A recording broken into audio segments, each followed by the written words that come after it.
The taste of blood lingered on my tongue as I gazed upon the writhing mass of humanity before me. Their screams, a symphony of agony, filled the air with a cacophony that sent shivers of ecstasy down my spine. This was my masterpiece, my magnum opus, a living, breathing testament to the art of control. But let me take you back to where it all began, to the moment when I first laid eyes on the pawn who would become the cornerstone of my grand design. Keiko Tanaka, a fresh-faced intern with eyes that sparkled with naive ambition, walked into public safety's offices, blissfully unaware of the role she was about to play in the unraveling of her own humanity. "Welcome, Keiko," I purred, my voice a soothing melody that immediately ensnared her senses. "I have high hopes for you." The words dripped from my lips like honey, sweet and intoxicating, masking the poison that lay beneath. As I guided her through the labyrinthine corridors of our organization, I could feel her growing admiration, her desire to please.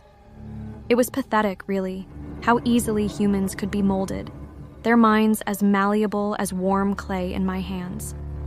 With each carefully chosen word of praise, each promise of a bright future, I watched her defenses crumble, her very essence becoming putty for me to shape as I saw fit. Over the weeks that followed, I nurtured Keiko's talents, positioning her strategically within our ranks. Her unwavering loyalty grew with each task she completed, each secret she unknowingly divulged. I savored the delicious irony of her belief that she was climbing the ladder of success, when, in reality, she was descending deeper into the abyss of my control. One particularly memorable evening, I invited Keiko to assist me with a special assignment. Her eyes gleamed with excitement as I entrusted her with sensitive information about an upcoming operation. Little did she know, she was becoming my eyes and ears within the organization, a conduit for my influence to spread like a malignant cancer, undetected and unstoppable. As months passed, Keiko's transformation was nothing short of remarkable. The once naive intern had become an efficient tool, gathering intel and sowing discord among her colleagues at my subtle direction.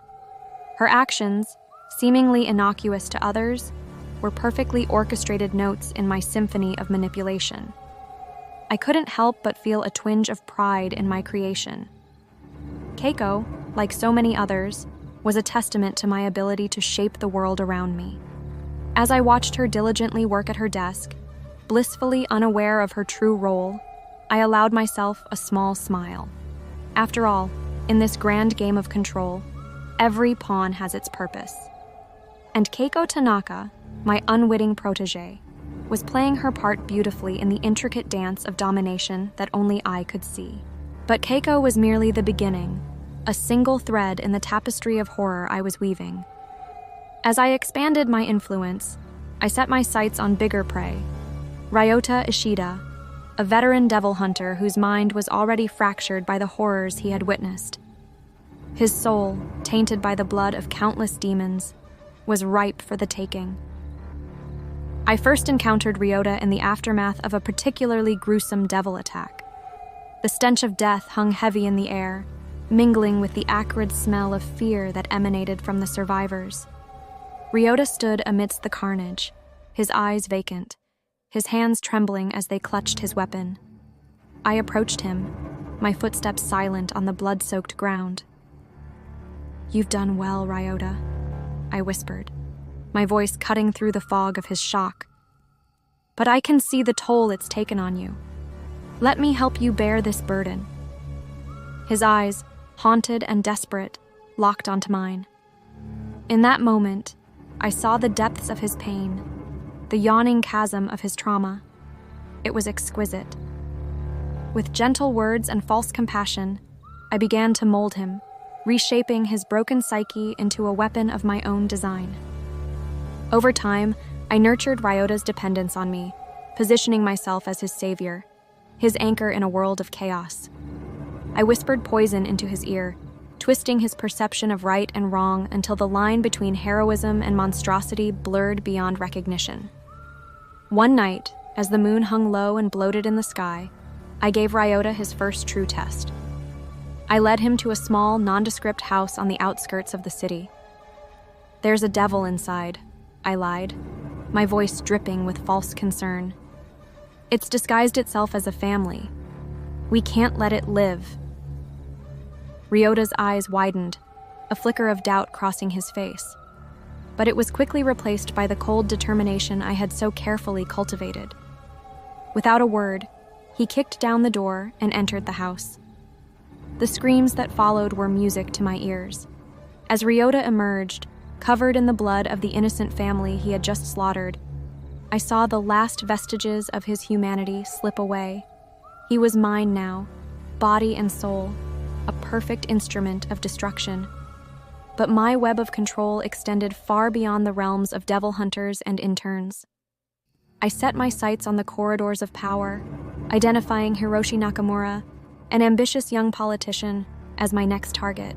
Hiroshi was easy prey, his hunger for power and recognition making him vulnerable to my machinations.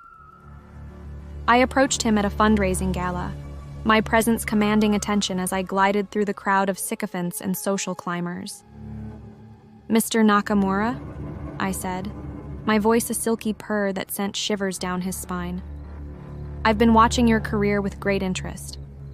I believe you have the potential to change this country for the better." His eyes lit up with barely concealed greed as I hinted at the wealth of insider information I could provide. Over the following months, I fed him carefully curated secrets, helping him outmaneuver his political rivals and climb the ranks of power. With each victory, Hiroshi's dependence on me grew. He became my puppet in the government, pushing policies that furthered my control over society. The irony was delicious. The very man tasked with protecting the people was now the instrument of their enslavement. As my plan neared its climax, I set the final pieces into motion. Keiko unknowingly leaked information that led to the ambush of key devil hunters, weakening our defenses. Ryota carried out a series of brutal assassinations, eliminating potential threats to my control. And Hiroshi, now on the cusp of becoming prime minister, prepared to enact legislation that would give public safety unprecedented power. The stage was set for my grand reveal, the moment when I would step out from behind the curtain and claim my rightful place as the puppet master of this twisted world. But first, I needed one final act to cement my control, a spectacle of horror that would break the will of any who might resist. I gathered my unwitting pawns, Keiko, Ryota, and Hiroshi, in a secret underground facility beneath the city.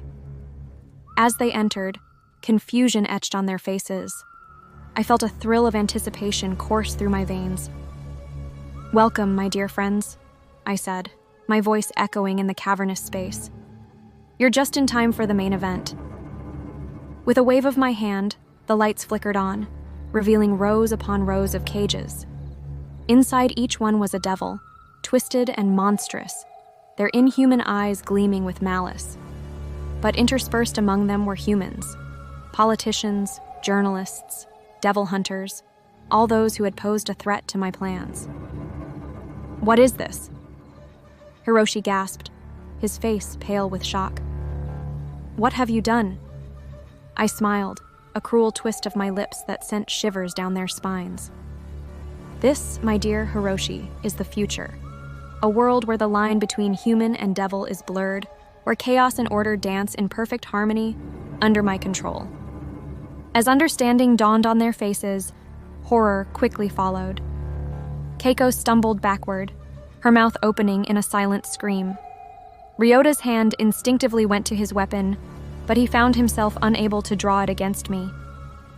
"You see," I continued, circling them like a predator toying with its prey. "You've all played your parts beautifully. Keiko, my eyes and ears; Ryota, my blade in the darkness; and Hiroshi, my voice in the halls of power. But now, it's time for your final performance." With a gesture, I released the locks on the cages. The air filled with screams and roars as devils and humans alike spilled out into the chamber. "Prove your loyalty," I commanded. "Survive, and you'll have a place in my new world order." The carnage that followed was breathtaking. Ryota, driven by instinct and years of training, tore through devils and humans alike, his eyes wild with bloodlust. Hiroshi, in a desperate bid for survival, used every dirty political trick he knew to manipulate others into protecting him. And Keiko, sweet, naive Keiko, surprised me with her resourcefulness, using her knowledge of the facility to evade danger. As the chamber descended into chaos, I watched from above, savoring every moment of the bloodbath. This was my design, my perfect world of control and chaos intertwined. And as the last screams faded and the survivors stood panting amidst the carnage, I knew that my victory was complete. I descended to the blood-soaked floor, my footsteps echoing in the sudden silence. The survivors, Keiko, Ryota, and Hiroshi among them, turned to me, their eyes filled with a mixture of fear, awe, and dawning comprehension. "Congratulations," I said, my voice soft yet carrying to every corner of the chamber. "You've proven yourselves worthy of the new world we're about to create." As I gazed upon their broken forms, I felt a surge of satisfaction. They were mine now, body and soul, their wills shattered and remade in my image. And through them, I would reshape the world itself. The taste of victory was sweet on my tongue as I led my new disciples out of the chamber and into the night. The city sprawled before us, unaware of the horrors that had unfolded beneath its streets. But soon, very soon, they would all know the true meaning of control. For I am Makima, the control devil, and this world is my playground. Let the game begin.